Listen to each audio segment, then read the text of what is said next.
2002, the year where everything started heading towards the mature side, where your days of your Sonic the Hedgehogs, your Bash Candicoots, and your Spia the Magic Dragon were over, and it mainly wasn't due to extreme mediocrity and quality decline.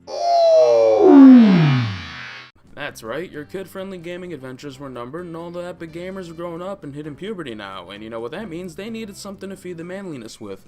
Ranging from GTA games and other T-rated platformers like Jak 2 and Ratchet & Clank, this type of concept for games was the main trend back in the day. The Jak and Daxter games being one of the prime examples, going from a kid-friendly and vibrant 3D collectathon to a T-rated, dark, edgy GTA-type sequel. And you can't tell me this didn't throw everyone off. I mean, look at the cover, Jak's holding a fucking gun now. A lot have tried and a lot have failed. There wasn't really many games who were able to perfect the concept like the GTA titles.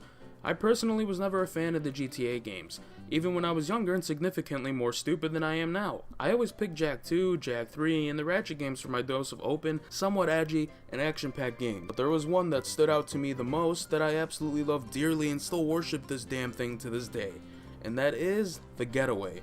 Another one of those GTA type games, but this title was something special despite the mixed reception. So let's dive into this gritty, dark, and crime-infested adventure game taking place in modern-day London.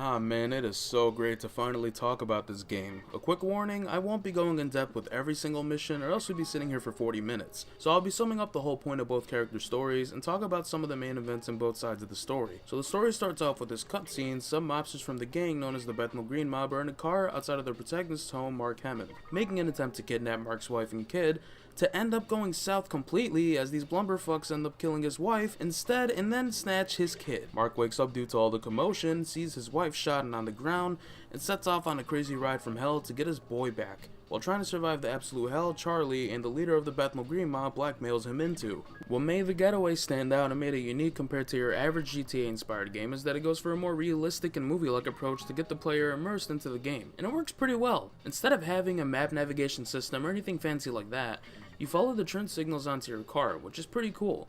But it does come with its own problems that we'll get into in just a moment. On top of the more realistic approach, it's a good time to mention just how gorgeous the game looks. The city was recreated so faithfully that driving around in it is fully immersive, but unfortunately, that ends real fucking quick because you crash headfirst into goddamn everything. The driving controls aren't exactly super great. Taking a turn sometimes has you jerk harder than I do into a building or other crap and makes your car slippery and harder to control. It's even worse on sharp turns.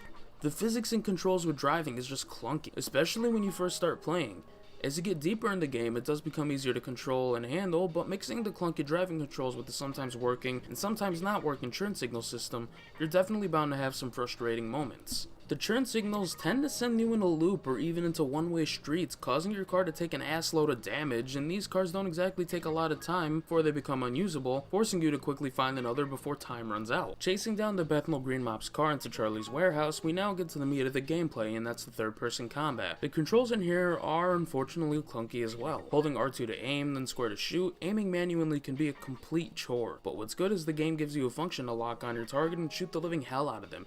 And man, that does feel great. It's easy to lock on and kill a guy, then switch off and start shooting at the other. The auto aim works really well, and is accurate a good 90% of the time. The inaccurate moments only come if you're really just standing far away from your target, and you try auto aiming from far distance. The combat honestly becomes a bit satisfying and fun using the auto aim to mow down enemies and continue forward to your objective. You have a few different weapons you can pick up and use.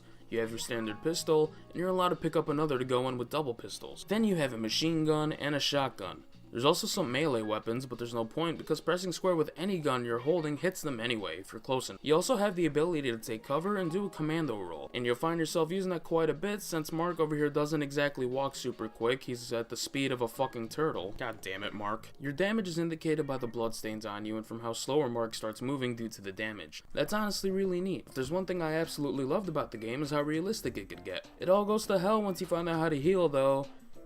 He kinda just stands next to a wall. You hear him breathe as if you just ran a marathon until the bullet holes and bloodstains magically disappear. Now it doesn't sound that bad, but when you're badly damaged and getting shot at from every damn direction, it could be kinda tedious. Especially since it takes a bit of time for you to get back to full health. To make things worse, there's no camera control either, so the camera itself can be an even bigger enemy sometimes than the actual people shooting at you. Back to the story a bit, after completing the first mission, you find out more about Mark and his past, as well as an explanation for what happened in the first scene. Charlie is holding his kid hostage and blackmailing him into hitting Charlie's rival gangs, even making him hit Mark's old turf with the old gang he used to run with, forced by Charlie to kill his friends and other people in the gang in his old boss's restaurant, and then burning it down. Unfortunately, there isn't a whole lot of character development, and it can make it really hard to care or relate to the protagonist Mark. And he definitely isn't a bad protagonist by any means, I guess.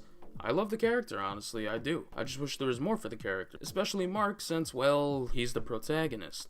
I feel like one of the only bits of character development we get is when you get a new partner in the last half of the game named Yasmin. Character Charlie ordered you to kill, along with the fucking chief of the police force. That sounds absolutely mental. And let me get into another thing I like about the game. That's how well written and paced the story and the missions are.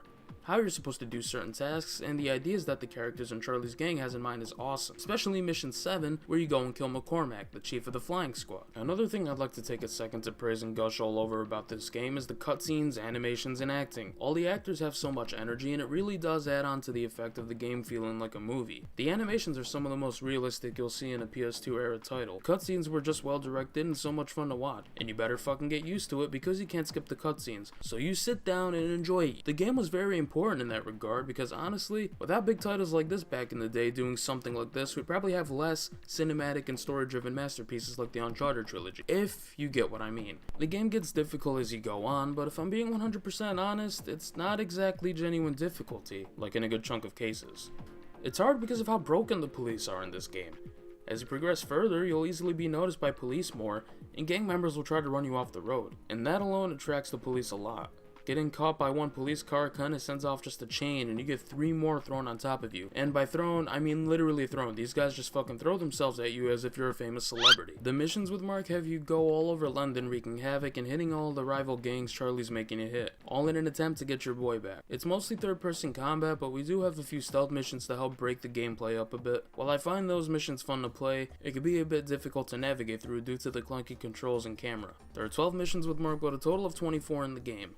There's 2 sides to this game. Later in Mission 11, you're introduced to a new character named Frank Carter, a member of the Flying Squad police force. He breaks you free out of your cell you get thrown into by Charlie for attempting to betray him towards the end of Mark's story. The final mission of the game has you driving to the boat called the Salvito where your kid is taken and loaded onto. Shoot your way through the bad guys, find your way around the boat, and finally get to your boy. The cutscene is by far one of the best in the game. Charlie's plan was to call all the leaders of the gangs into the ship to hand in Mark to one of them. He needed to have all the leaders in there to blow up the boat, killing them so he can reclaim the throne of being the top gangster in London, having it like the old days where he was running the show and was the feared man and crime lord in London. All the gang leaders and their crews were there, even Mark's old boss.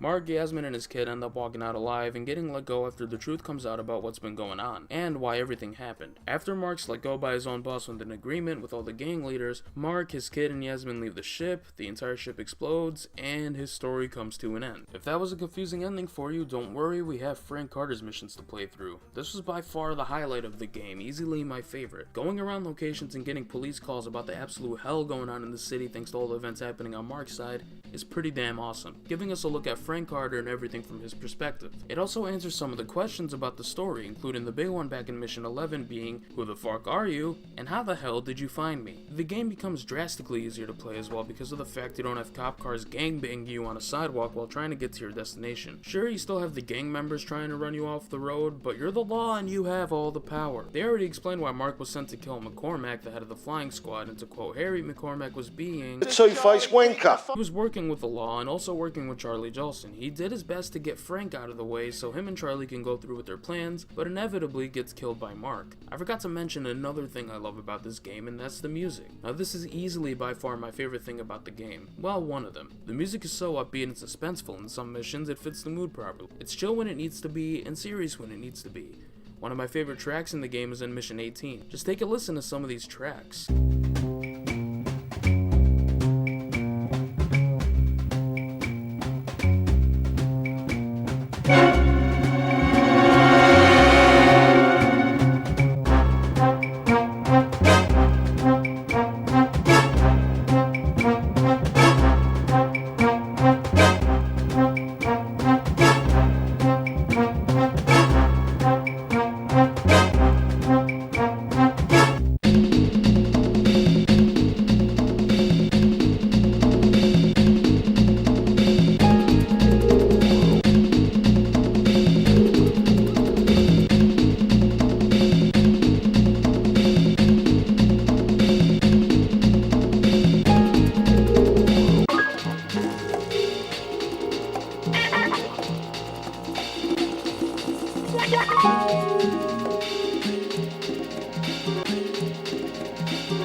Pure fucking greatness. How Frank's ending goes is that he gets stuck on the ship and not let go like Mark did. After Charlie throws a bitch fit, he sings a song. And all hope and glory, mother of the free. Starts the detonator, and everyone scatters and scrambles to get off the ship. Scott now! 2 World Wars, 1 World Cup. Get the fuck.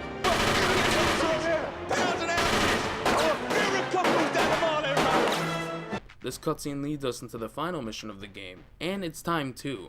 So this is easily one of the most suspenseful missions of the game. Now the weird thing about it is, in the time missions, you don't exactly have a little timer showing you how much you have left before you fail the mission, but personally I didn't mind this. It builds up more suspense, especially in this mission right here. You mow down people as fast as you can with Frank Carter and find your way off the ship before it all explodes. After leaving the ship, the final cutscene shows Frank jumping off the boat as it explodes, last second, putting a bow on his adventure. Let's wrap things up. The Getaway is a very good game, and despite the clunkiness, I truly enjoyed it. It's really one of my favorite games. I know I was really ripping the game a new one at the start, well, throughout the video in general, but honestly, I still love this game and it remains one of my favorites. Beautiful graphics, amazing music, awesome story, and great cutscenes and acting. Clunky, but enjoyable gameplay as well. It definitely did a good job on making the game seem more realistic and movie-like. It definitely got me immersed and invested, but unfortunately what takes you out of the immersion is the clunky driving and broken difficulty in police and the Mark's missions, as well as the other unique concepts that ended up being poorly executed. However, despite all its flaws, I still love the game and recommend it to you. A special game like this doesn't come around very often. The Getaway gets a 7.5 out of 10. A clunky game, but still very enjoyable. I'm so happy we finally took a look at one of my favorite games ever. I wanted to talk about this game for years now. I hope one day we can see a remake happen for it down the line. I think I'd do anything for that. Hell, I'd gladly sell my soul to Sean Layden himself so I could see this thing get remade. Let me sign the fucking soul contract. Be sure to come back next time for a special review that's getting fully remastered from the ground up. Be sure to like, comment, subscribe, and stay tuned for more awesome content from this channel. Jaybills Games signing off, and I'll see you guys in the next video. Thank you guys for watching, and take care.